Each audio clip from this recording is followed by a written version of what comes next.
Assalamualaikum warahmatullahi wabarakatuh. Waalaikumsalam warahmatullahi wabarakatuh. Bismillah walhamdulillah wassalatu wassalamu ala Rasulillah Sayyidina wa maulana Muhammad ibn Abdullah wa ala alihi wa sahbihi wa man walah.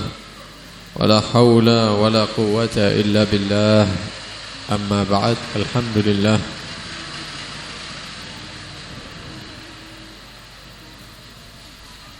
Puji syukur kehadirat Allah Subhanahu wa taala, kembali diberikan kesempatan untuk menghadiri majelis ilmu. Mudah-mudahan majelis ini menjadi penyebab kita dijadikan oleh Allah Subhanahu wa taala hamba-hamba yang sukses dunia, sukses di akhirat. Amin ya rabbal alamin. Hadirin hadirat rahimakumullah. Meneruskan pembacaan kitab Bidayatul Hidayah karya Al-Imam Al-Ghazali. Kemarin kita membahas tentang kesunahan siwak, dan ini masuk dalam pembahasan wudu. Di dalam wudu itu terdapat banyak sekali sunnah, dan di kitab ini yang kita pelajari disebutkan sebagian. Karena itu sebagian ulama menyebutkan seperti di dalam kitab Ar-Rahimiyah. Di situ para pengarang menyebutkan ada sekitar 66 sunnah wudu disebutkan di situ. Jadi satu-satu. Adapun kitab-kitab seperti Bidayatul Hidayah ini disebutkan sebagiannya saja. Di antara yang sudah kita bahas yaitu siwak. Kemudian Al-Imam Al-Ghazali setelah membahas tentang kesunahan siwak sebelum kita wudu, beliau mengatakan thumma ijlis lil wudu, kemudian duduklah kita ketika hendak wudu. Jadi wudu itu sebenarnya sunnahnya dengan duduk. Karena itu di sebagian tempat disediakan seperti badukan-badukan gitu. Setiap ada keran, ada badukan. Keran, badukan. Tapi di daerah kita sebagian tidak ada. Jadi sunnah bagi orang yang hendak berwudu itu disunnahkan duduk. Jadi duduk di seperti badukan begitu, kerannya dibuka, kemudian wudu dalam keadaan duduk. Ya kalau tidak terbiasa biasanya teles kabeh ya, karena biasa berdiri. Justru sunnah dalam wudu itu disunnahkan dalam keadaan thumma ijlis lil wudu, kemudian duduklah kalian untuk wudu. Yang pertama. Yang kedua mustaqbilal qiblah, kalau wudu menghadap kiblat. Disunnahkan wudu menghadap kiblat karena wudu itu adalah ibadah.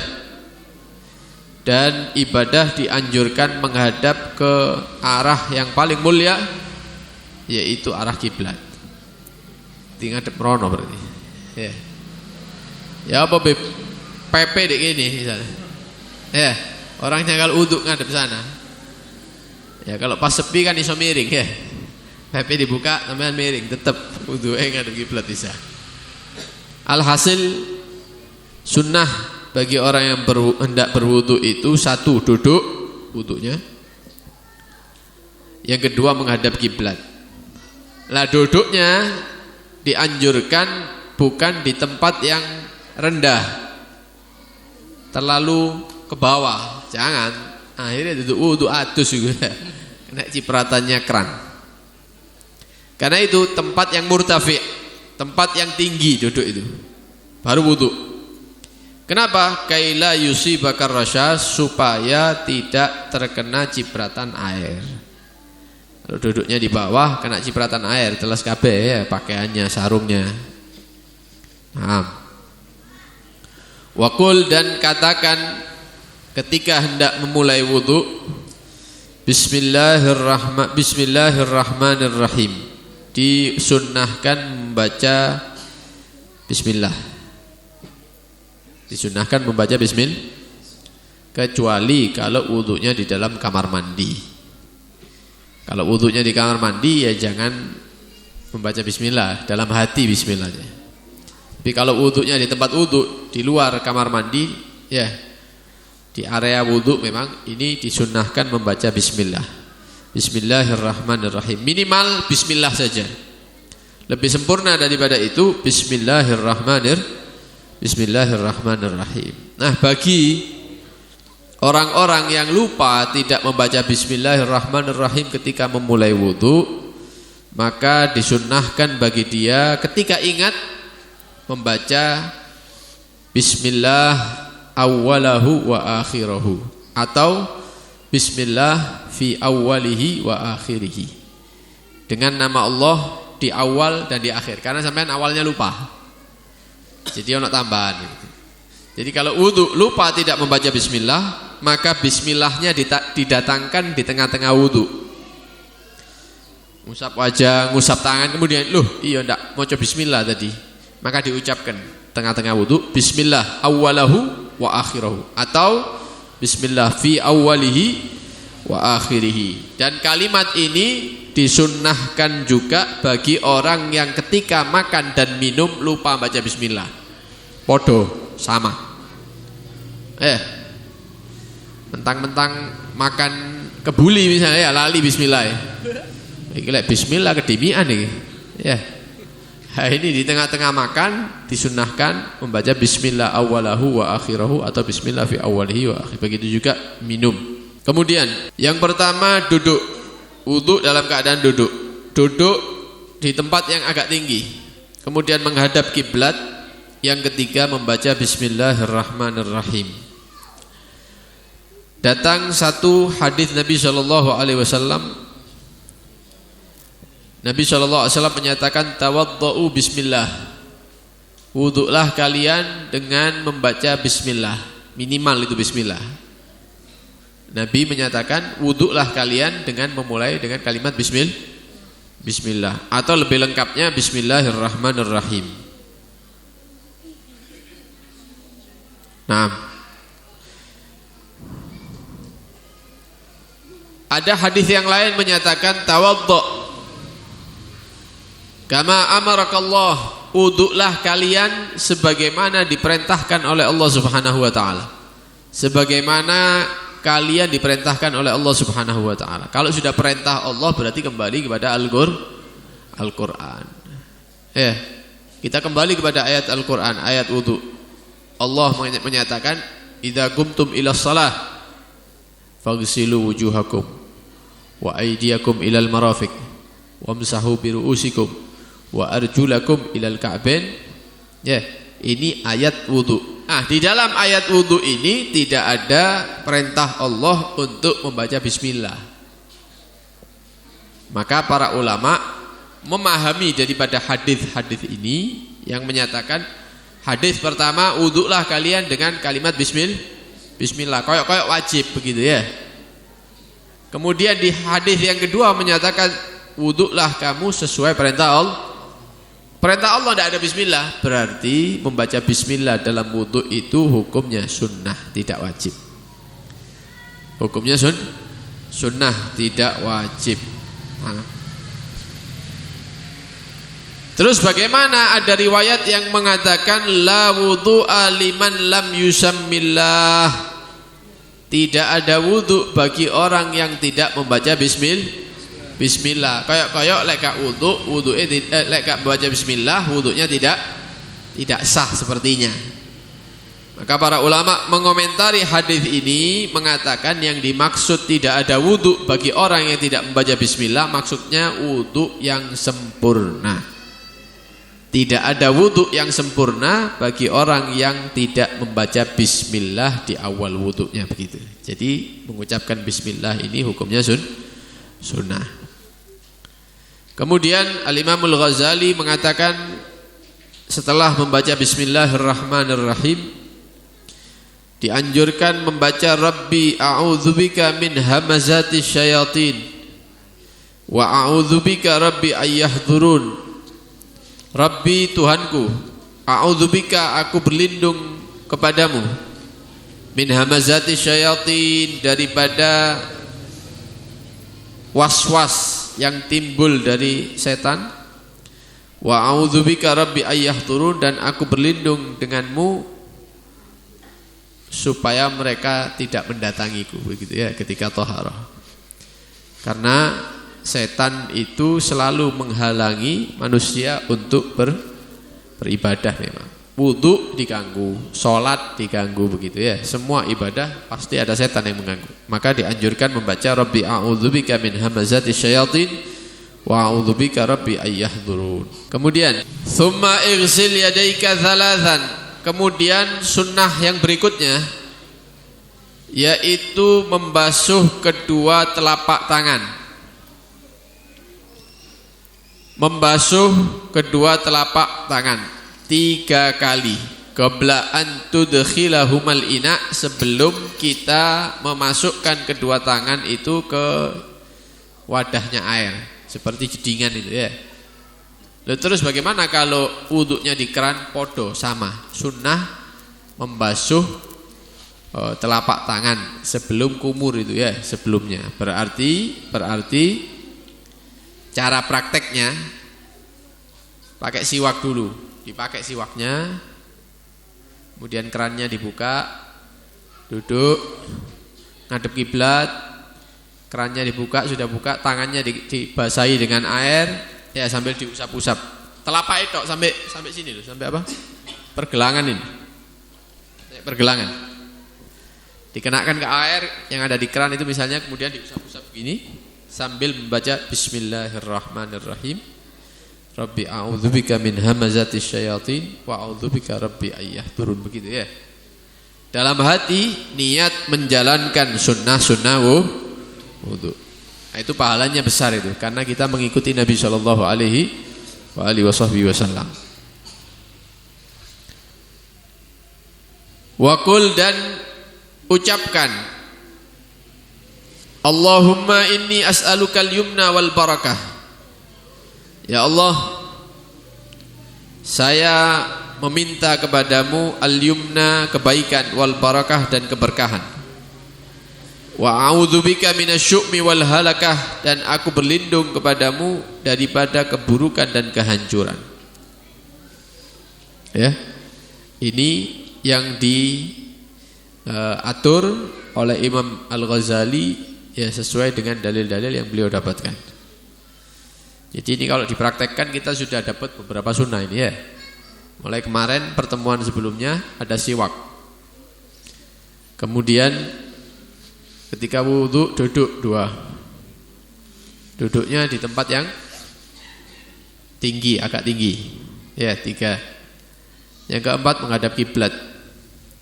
Yang kelima membaca bismillahirrahmanirrahim. Yang keenam membaca Rabbi a'udzubika min hamazati syayatin wa a'udzubika rabbi ayyahdurun. Yang ketujuh mengusap kedua telapak tangan, 3 kali. Yang kedelapan mengucapkan Allahumma inni as'alukal yumna wal barakah wa a'udzubika minasyu'mi wal halakah. Iki sik durung ngusap aja ini, wis ana 8 sunnah ini ya. Sudah ada 8 sunnah. Karena itu wuduknya para ulama kita dengan wuduk kita itu beda. Makanya kualitas sholatnya juga beda. Jadi 2 rakaat dari orang yang berilmu itu lebih berat di sisi Allah daripada sekian ribu rakaat daripada orang biasa. Kenapa? Ya itu tadi, mereka mengamalkan sunnah-sunnahnya Nabi Sallallahu Alaihi Wasallam. Ya, memahami sunnah-sunnahnya Nabi Sallallahu Alaihi Wasallam. Ya, mudah-mudahan kita bisa mengamalkan. Kemudian thumma inwi raf'al hadath aw istibahatas shalah. Kemudian niatlah mengangkat hadath. Niat ngangkat hadath atau niat diperbolehkannya salat.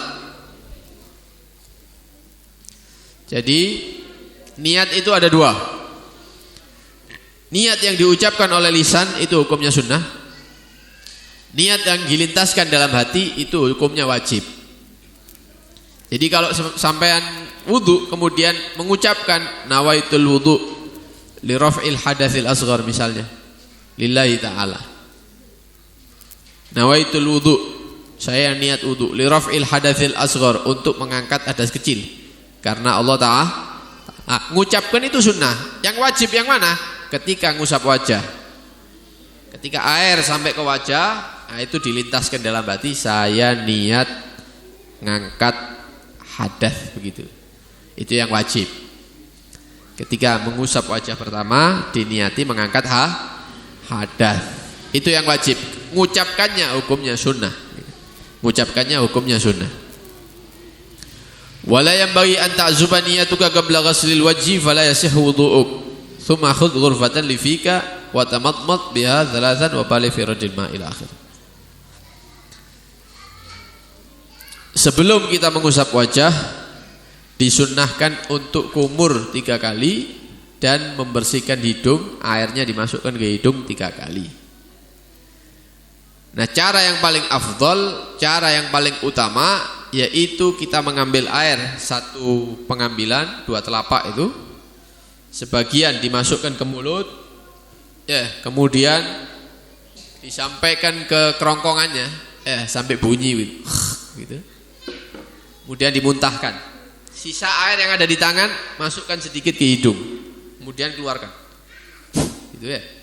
Itu 1 kali, diulang 3 kali. Ambil lagi, dimasukkan air sebagian ke mulut, kemudian disampaikan ke kerongkongannya dia, tenggorokan, kemudian dimuntahkan.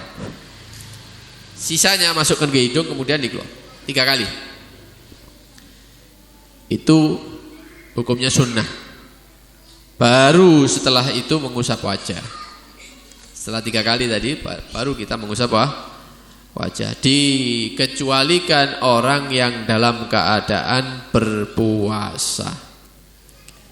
Dikecualikan orang yang dalam keadaan berpuasa. Bagi orang yang berpuasa, puasa sunnah Senin Kemis misalnya, puasa Arafah, entar lagi ada puasa Asyura. Nah, itu di siang hari atau subuh, zuhur, asar, ketika wudhu airnya jangan disampaikan ke tenggorokan. Itu tidak sunnah itu bagi orang puasa. Cukup di mulut saja, dimasukkan ke mulut, diputar-putar, kemudian dibuang. Wes gitu dok. Hidung juga gitu, disampaikan sedikit ke hidung, kemudian selesai. Tidak usah disedot seperti pada umumnya begitu ya. Tapi kalau dalam keadaan tidak berpuasa, maka disampaikan ke tenggorokannya dia dan hidung disedot sedikit begitu ya, dan dikeluarkan. Jadi ini disunnahkan bagi orang yang tidak berpuasa. Kalau berpuasa hanya dimasukkan ke mulut saja kemudian dikeluarkan. Kemudian, nah bedanya Al-Imamul Ghazali dan ulama-ulama yang lainnya, beliau itu setiap gerakan-gerakan wudhu itu diiringi dengan doa-doa. Dan ini kalau dihafalno ya luar biasa berarti. Ya, berarti kita ini semangat dalam mencari ilmu. Tapi kalau tidak bisa, minimal kita hadirkan artinya, maknanya bahasa Indonesia begitu ya. Seperti ketika kumur, itu beliau menganjurkan kita doa ketika kumur itu. Apa doanya? Allahumma a'inni, ya Allah bantulah aku ala tilawati kitabik, untuk supaya bisa membaca Al-Quran, senang baca Quran. Wa kasrati dzikrilak, dan banyak zikir. Ketika masukkan air ke mulut itu ya, beliau menganjurkan untuk membaca doa ini. Wa tsabbitni bil qawli tsabiti fil hayatid dunya, dan tetapkan kalimat la ilaha illallah ya di atas dunia ini bagiku, dan juga ada di alam akhirat. Ketika kita mati bisa mengucapkan la ilaha illallah dengan lisan yang kita wudu'i sekarang ini ya. Juga doa ketika memasukkan air ke hidung. Nah, kalau kita belum mampu menghafalkan doa ini, minimal kita hadirkan makna bahasa Indonesianya begitu. Ketika kita kumur, dalam hati dilintaskan, ya Allah berilah saya bantuan untuk senang membaca Quran, untuk menjadi orang yang senang zikir. Mudah-mudahan bisa mengucapkan la ilaha illallah di masa hidup dan ketika mati begitu. Insya Allah yang kita doakan itu nanti diberikan sama Allah Subhanahu wa ta'ala. Jadi wong sing seneng maca Quran, jadi orang yang seneng zikir, dan ketika wafat kita mengucapkan la ilaha illallah. Ya, ini dihadirkan makna bahasa Indonesianya itu minimal seperti itu. Nah, ini yang kita baca ini lumayan ini ya. Kari praktek. Tinggal prakteknya. Guru-guru kita dulu ketika ngajari wudu ini, lek murid-muridnya kaboten. Lek dikongkon ngamalno sing ndek kitab iki wabot. Wuduke suwe. Kalau kita kan biasa tak sampai 3 menit mari begitu ya. Kalau mau praktek yang ada di kitab mulai awal sampai akhir itu butuh waktu 5 menit, 7 menit begitu. Ya, sambil baca doa-doanya dan seterusnya. Maka beliau para guru-guru kita itu kasihan sama kita, rahmat. Apa kata mereka? Lek dak mampu wudu koyok ngene bendino, minimal dino Jumat wudu koyok ngene. Jangan sampai belajar ilmu tapi tidak mengamalkan ilmu. Minimal seminggu sekali wudu sing lengkap begitu. Ya dipraktekno sing bukape Jumatan mungkin. Lungguh ngadep kiblat, siwake disiapno, kerannya dibuka, ya sunnahnya tangan, kemudian baca doa-doanya. Ya. Kemudian kumur. Kemudian doanya kumur, hidung, doanya ketika masukkan air ke hidung terus santai begitu pelan. Wajah, tangan, kepala yang sempurna. Mari wudu sak donga-dongae kabeh dibaca kabeh. Wis alhamdulillah. Mengamalkan ilmu walaupun seminggu pingsan. Lek wong biyen ndak ngenteni seminggu pingsan, setiap kabeh salat mau wudu ya ngono iku carane sudah, kebiasaan sudah. Mau meninggalkan sunnah itu mereka itu abot begitu ya. Kenapa? Sudah terbiasa dari kecil. Kalau kita mau menjalankan sunnah itu karena tidak terbiasa dari kecil. Wali aneh. Ya mudah-mudahan mendapatkan hidayah, kekuatan dari Allah Subhanahu wa taala bisa meneladani sunnah-sunnah Nabi Muhammad sallallahu alaihi wasallam. Kita ringkas apa yang kita baca hari ini. Disunnahkan duduk ketika wudu di tempat yang agak tinggi, kemudian menghadap kiblat, baca bismillahirrahmanirrahim. Rabbi a'udzubika min hamazati syayatin wa a'udzubika rabbi ayyahdurun. Kemudian telapak tangan itu diusap 3 kali sambil menyatakan Allahumma inni as'alukal yumna wal barakah wa a'udzubika minasyu'mi wal halakah. Ya, baru kumur-kumur 3 kali dengan cara yang kita praktekkan tadi sambil menghadirkan doanya tadi itu. Doa supaya menjadi orang yang senang membaca Quran, banyak zikir dan diberi kalimat la ilaha illallah di masa hidup dan ketika mati. Wallahu a'lam. Mudah-mudahan menjadi ilmu yang bermanfaat. Amin ya rabbal alamin. Sallallahu alaihi wasallam Muhammad wa alihi wasallam walhamdulillahi rabbil alamin. Thumma assalamualaikum warahmatullahi wabarakatuh.